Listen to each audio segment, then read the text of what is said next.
Hello and welcome to Cloud9Fin. I'm Shubham Saharan, a senior private credit reporter on the team here in the U.S. And if you know 9Fin and you know 9Fin's private credit coverage, you know that these days we've been pretty focused on private credit restructurings. What happens when, the golden era of private credit starts seeing some cracks along the edge, and what happens to those portfolio companies that may need a little help getting through rockier times in the face of inflationary pressure, now tariff troubles in the horizon. And I'm joined here today to talk about exactly this subject by Jon Weber and Gisele Everett from JF Co, an advisory firm that works with creditors through operationally intensive restructurings. So I'm going to throw it over to them to hear a little bit more about how they started at this company and how things are going. Jon, why don't you take it away? Thanks so much. Well, I began this journey really in 2003 when I started working for Carl Icahn as a serial CEO for restructuring and post-restructured companies. And I led several companies and got to experience what it's like to be in a restructuring from the inside. And then I headed a portfolio group for Carl, then a similar group at Goldman Sachs Special Sits. And then most recently, I headed a portfolio group on behalf of Elliott Management. And in all those cases, have really focused on working with companies where we became owners through the debt. And that's the genesis of our business, is that we serve lenders, helping them convert bad loans into good equity investments. Gisele, you want to introduce yourself? Hi, thank you for having me. I'm Gisele Everett. I come to this from a different avenue than Jon, and I think that's why it's so good that we team up sometimes. I come from restructurings through an equity investor lens. I've been an equity investor in private equity, in growth equity, and in infrastructure for over 25 years. And at some point, I realized that it would also be helpful if I spent some time as an operating partner so I could understand how difficult it is to take an underwritten business case on a piece of paper and actually make it happen. And so to Jon's point, restructurings, operating restructurings are nothing more than taking a bad credit and trying to make it into a good equity story. And from that angle, it makes sense to come at it with an equity investor hat.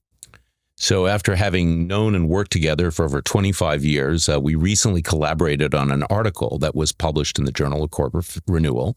The article shares our learnings from experience over many companies through restructurings and kind of describes the pitfalls and why it is that so often creditors, when they become owners, are disappointed with the results. And so we share our perspectives, which were actually complemented by a bunch of interviews that we conducted together with former CEOs and board members of post-restructured companies, and share, our recommendations for the 3 things to do and many things not to do as a former lender controlling a restructured company. That's amazing. And I'm so excited that we're going to get a chance to really get into the nitty gritty of all of this. And for those of you that haven't checked out the paper, please take a look at it. I think it's going to be incredibly informative in even the discussion that we're having. But I want to take a step back, set the scene a little bit. Let's start off with, how has the demand for workouts changed for private credit borrowers, even in the last 6 months or so, if at all? Yeah, no, it's changed meaningfully. 6 months ago, when I was making the rounds amongst large lenders, whether they were private credit lenders or in the broadly syndicated market, people would often say, yes, it's interesting what you're doing, but thankfully, we don't have much trouble in our book. And then over the last couple of months, and this is kind of pre-Liberation Day, pre-Trump tariffs, that's changed notably. I'd say there's more than a doubling of inbound inquiry. And I would qualify that by saying, look, we look at things through the bottom of the funnel, where lenders reach out to us when they know they're going to take the keys after they've exhausted other alternatives. But the pace of inquiry has grown dramatically. And what I sense is happening is that lenders are seeing the confluence of business plans that were based on COVID tailwinds, an increase in base rates, changes in the uncertainty or in the economic environment, and it's just prompted sponsors to wave the white flag and throw the keys in.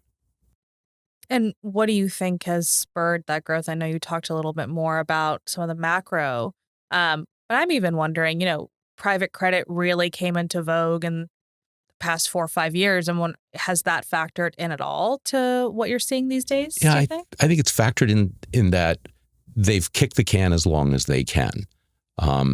The private credit lenders are sponsor-centric. It's not their business model to loan to own or take the keys, but at some point when a company is unhealthy and they're the sponsor, the financial sponsor, is no longer willing to put in equity and the lender's no longer willing to make accommodations, there's really no choice but to take the keys.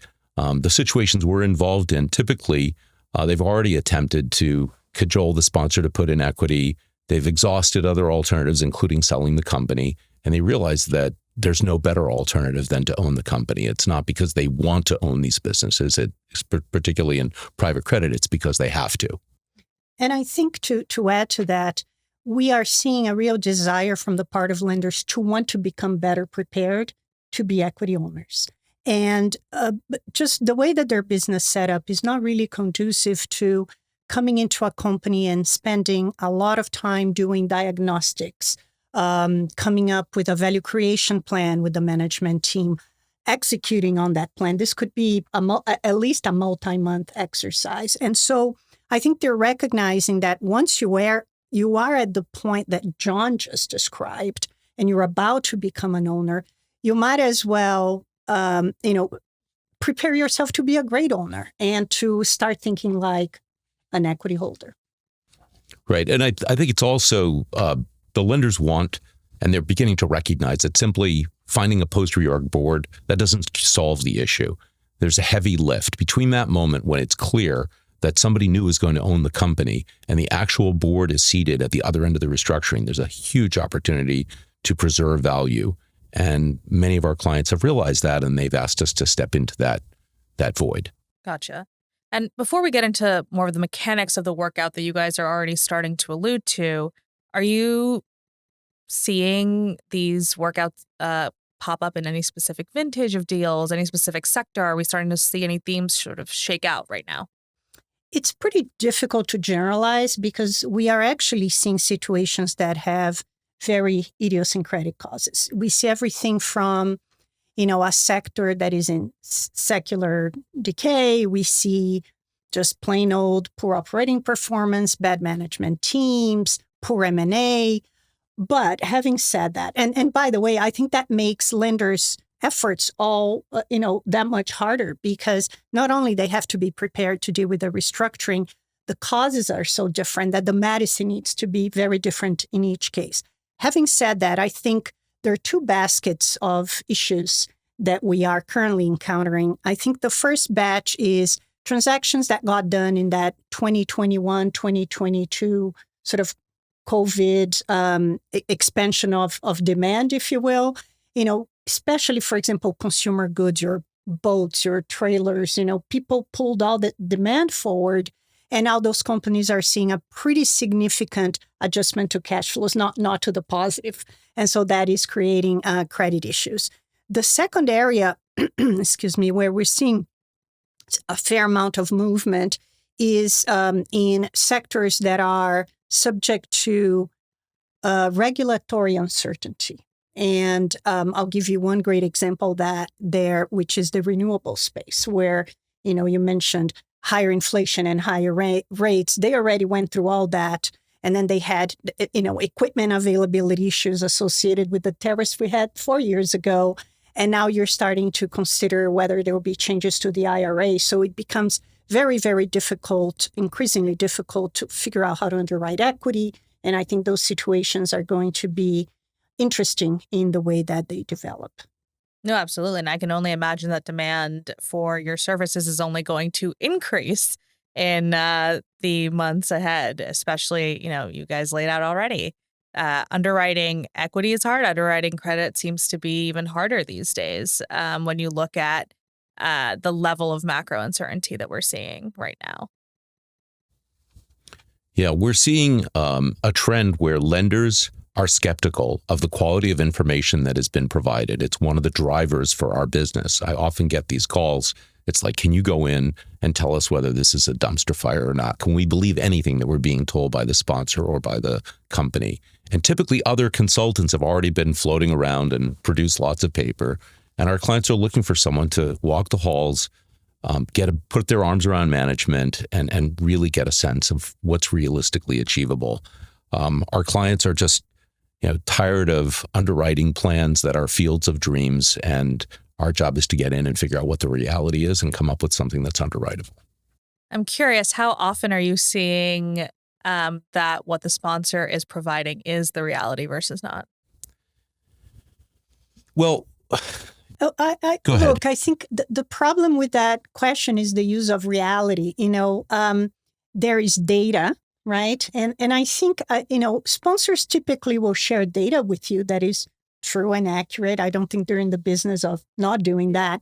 I think the issue then becomes, how do you interpret it?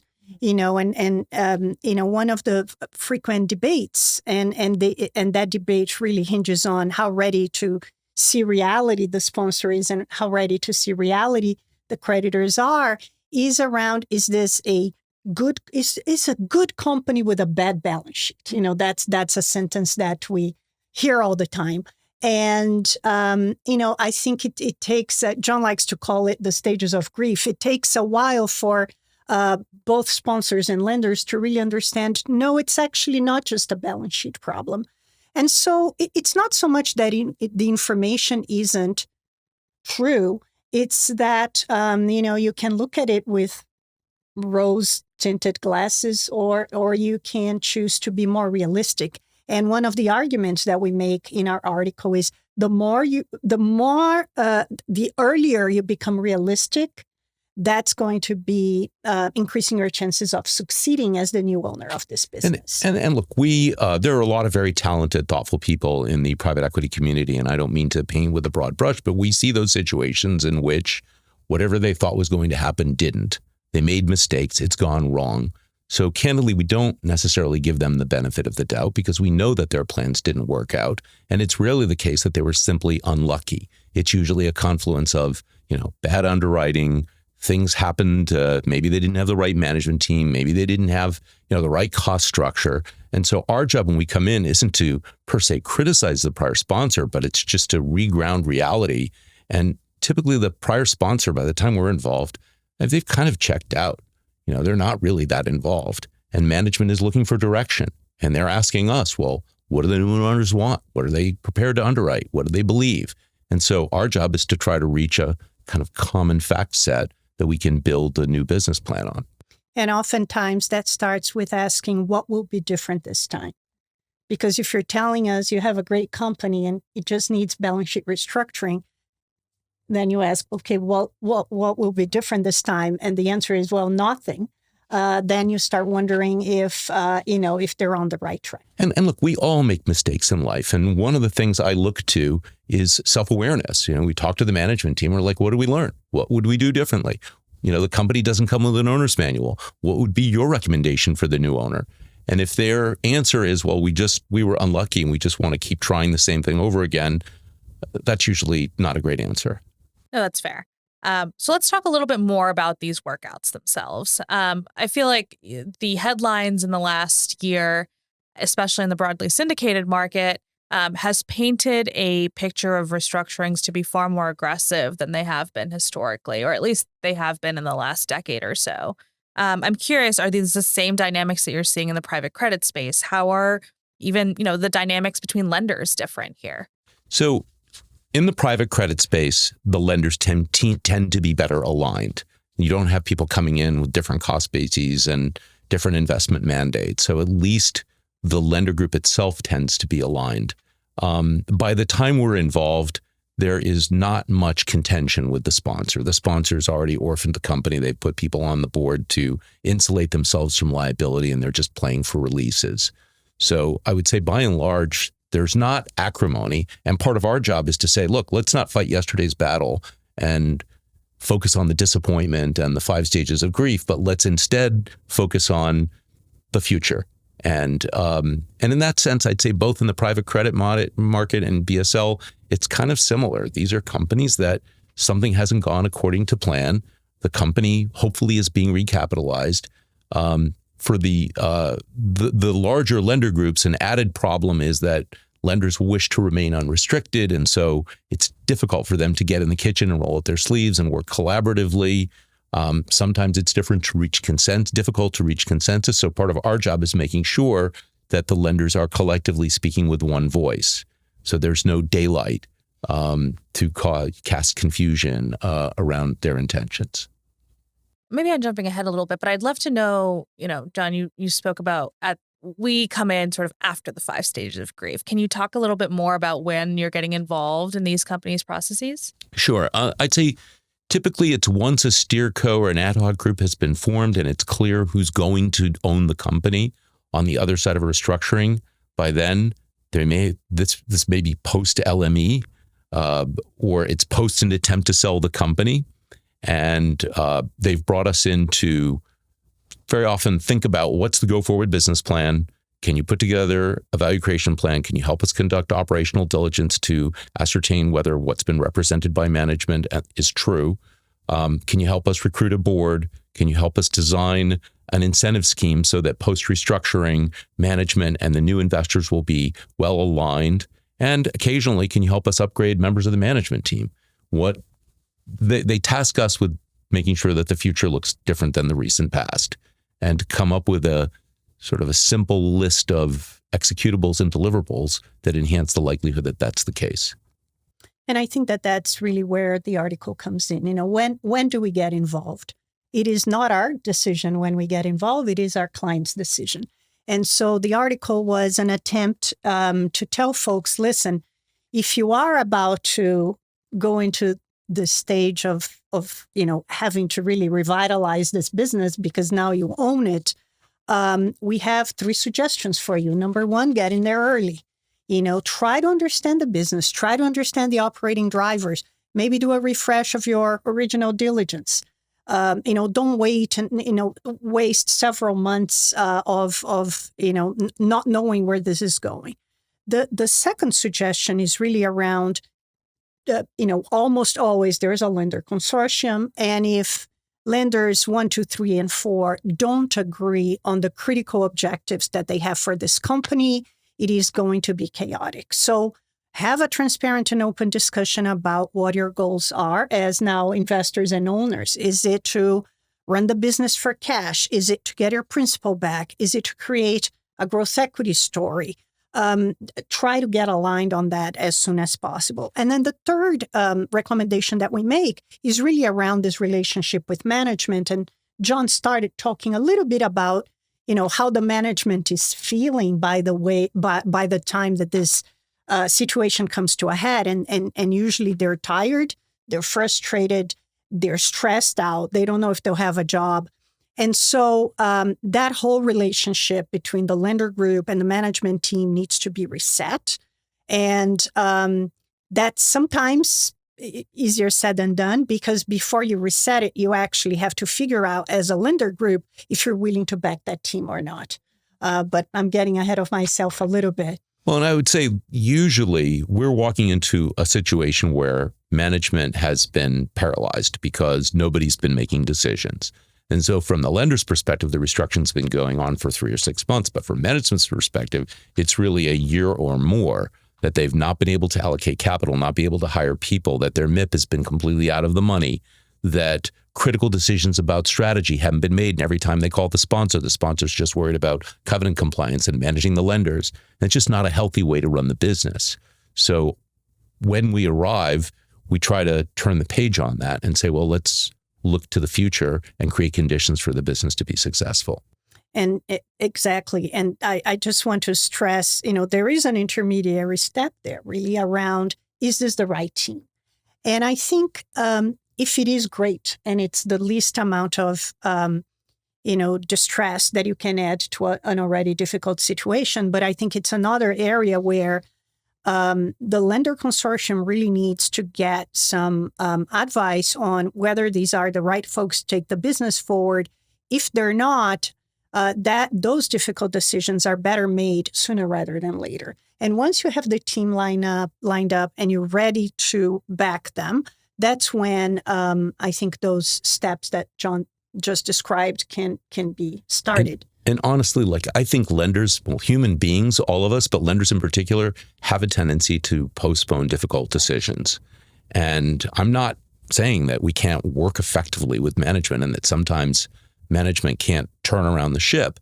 But where management isn't the right team for the job, where either they're fatigued or the skill sets required have changed, everybody is going to be happier, including management, by reaching that decision early and just ripping off the Band-Aid. I'm currently involved in a situation where, the leadership of a company that came through bankruptcy came to us and said, look, we know this is not right for us. We're entrepreneurs.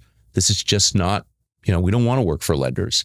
And I was so happy that they came to us and we had that conversation, and, they get to do what they want, and we're going to find a different management team that is ready to sign up for the value creation plan that's in place. And I too often find, I was just talking to a large lender last week that I know went through a situation about a year ago, and they said, oh, we're still working with the CEO. And I was like, that CEO? I thought you were going to get rid of that person. They're like, well, they have close relationships and didn't want to do it right then. And that's just almost always a mistake. Like, start the post-restructuring process with a management team you're excited about. And if it's not incumbent management, then you need a different management. You just wasted a year on the IRR clock right there, where I can assure you nothing good happened to that business.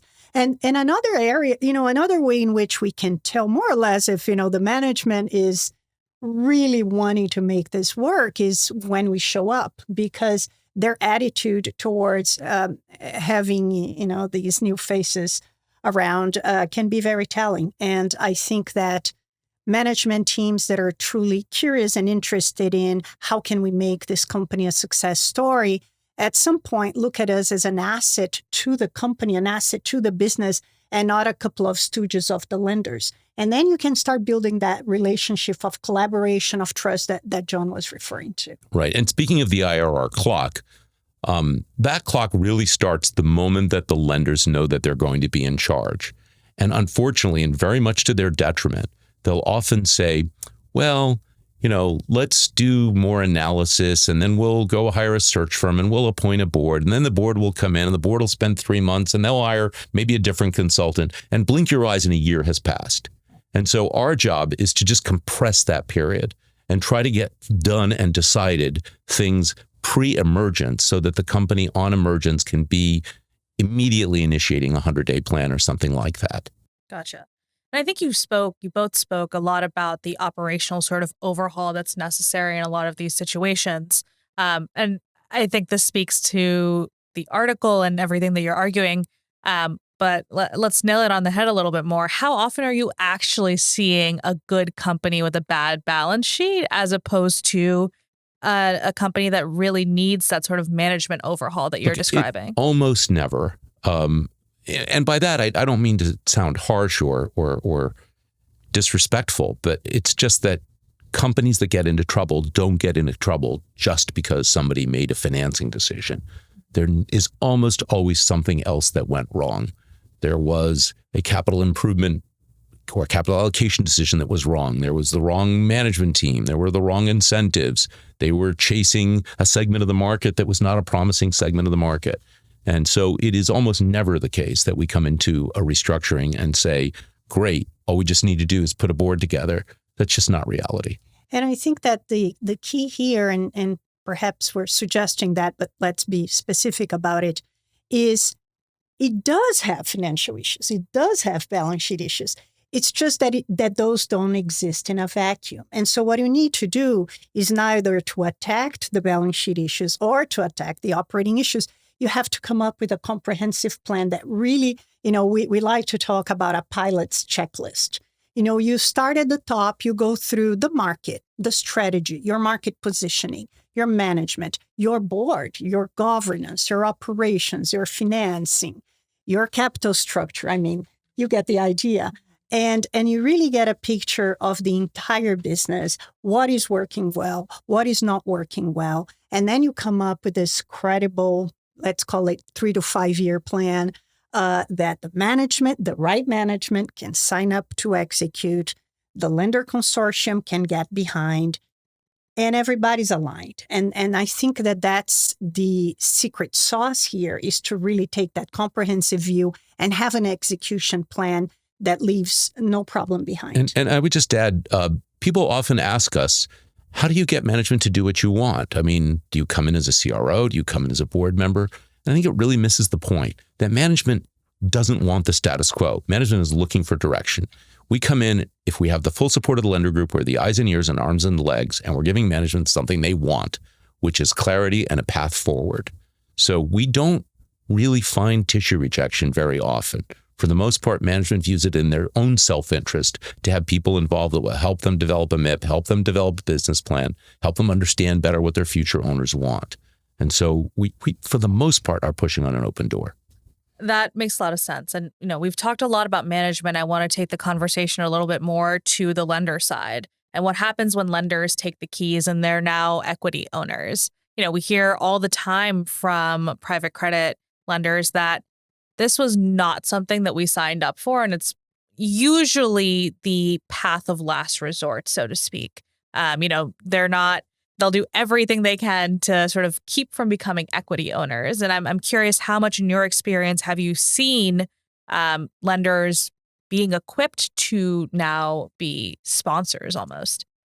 Yeah. I mean, I would begin by saying their DNA is not the right DNA to be an owner by and large, because it requires a level of resource dedication that most lenders don't have. I mean, they're working on too many positions. They have too many things to do to drop everything and spend, as we do, weeks at a time inside a company, going to company sales events, going to industry conferences, building relationships, bonding with management. And it's not that the lenders don't care or that they're not smart. They definitely care and they're very smart. But this is a people business and you need to be on site. You can't just do this on Zoom or in your conference room. So that's one issue. The other is that lenders have a tendency, particularly they've been through a contentious restructuring, to somewhat like treat the company like an adversary and to bear grudge and remember how the CEO handled, the keep or the curb conversations. And again, that's not always so constructive to treat the company as an adversary. If you ultimately don't think you have the right management team, then get a different one. But once you make a decision to be with that management team, you're partners and you need to act like partners. And that partnership isn't something that comes second nature. In many dialogues that I've had with lenders where they choose, frankly, not to hire us and to do this on their own, I always ask the question, what percentage of your time are you spending on this position? And I get a smile because it means too much, 25%, 50%. I mean, somebody who's managing dozens of positions cannot be spending that amount of time on a position. So we're just leverage and kind of the bridge between the restructuring and putting in place the right resources so that the lender doesn't need to be spending all of his or her time babysitting a position. And this is in a way to say, lenders don't know what they're doing. Quite the contrary. Their businesses are absolutely set up to do what they do, which is to lend money to a very large number of creditors. It is that element of, something didn't go, right, that they're not always set up to address, because quite honestly, we're all hoping that that's going to be a very small portion of what they do. And when that happens, again, to Jon's point, it may make a lot more sense to bring somebody in who can dedicate the time than to try to squeeze all of those very heavy lifts into your sort of normal day of work. Gotcha. So what's the biggest difference in changing that mindset for the lenders? I think that, the main thing is to really understand, okay, now you're equity and you take first loss. And so, little things that may have gone wrong and didn't affect you as a lender now affect you first off as an equity holder. And generally what that means is you just need to understand these businesses much better. You need to understand the market, the sector they're in, how they position themselves within that space, their strategy. Is it executable? Is it executable by the team that's there? What do the operations look like? And also think about, okay, where can things go wrong and how can we sort of future-proof this? So it's that mentality of, there's no more space for, X things to go wrong before my position. is hit, it's sort of, it gets hit right away. So how do I protect it? And then there is this question of, and we talked about it a little bit. Are you there to get your capital back at par, hopefully? Or are you there to really assume sort of, fully embrace that equity ownership and potentially have that 3 to 5 year plan that grows this business, which, by the way, may require more capital. Are you up for that? And so getting that consortium aligned on what it is that they want to do with this business will also, to a great extent, define what their equity holder experience will be like. Gotcha.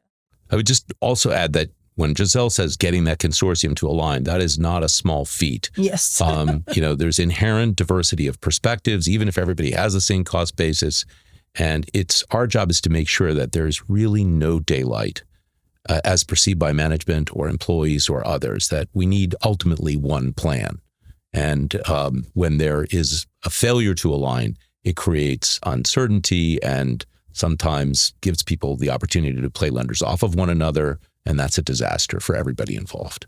So I'll be hearing those war room stories when we're offline, but for the time being. So what metrics are you looking for, and what metrics should lenders be looking for to actually figure out whether or not a company will be successful, whether it's just to get that, get back, value at par, or that 3 to 5 year plan?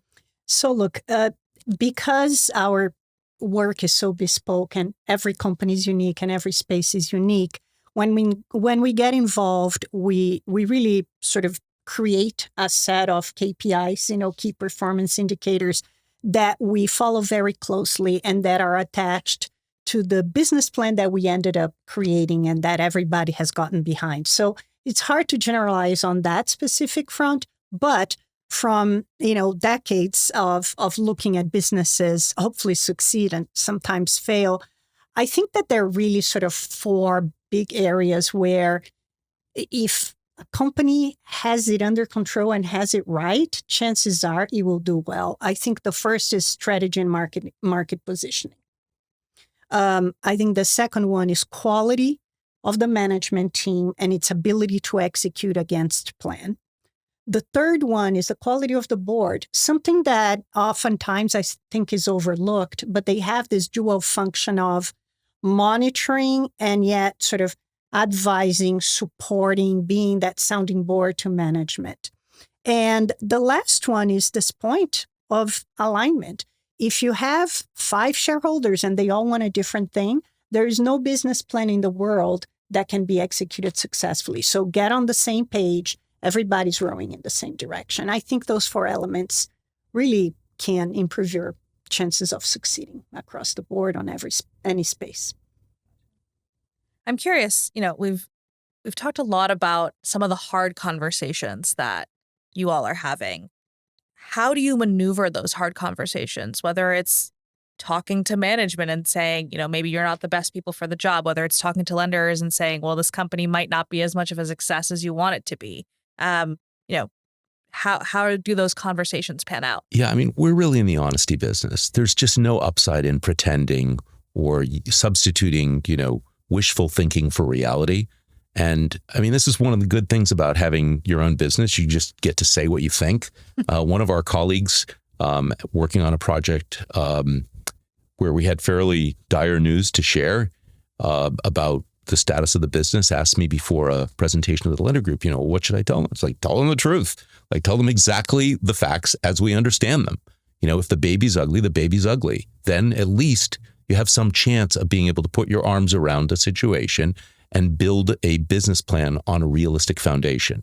And so, my philosophy is if you have something to say, whether it's to management or whether it's to your lender clients, you're better off just saying it early and being straight. And obviously qualify or caveat what you don't know, but it's building a business plan on wishful thinking or unrealistic expectations is like building a business on a shaky foundation. It will ultimately collapse.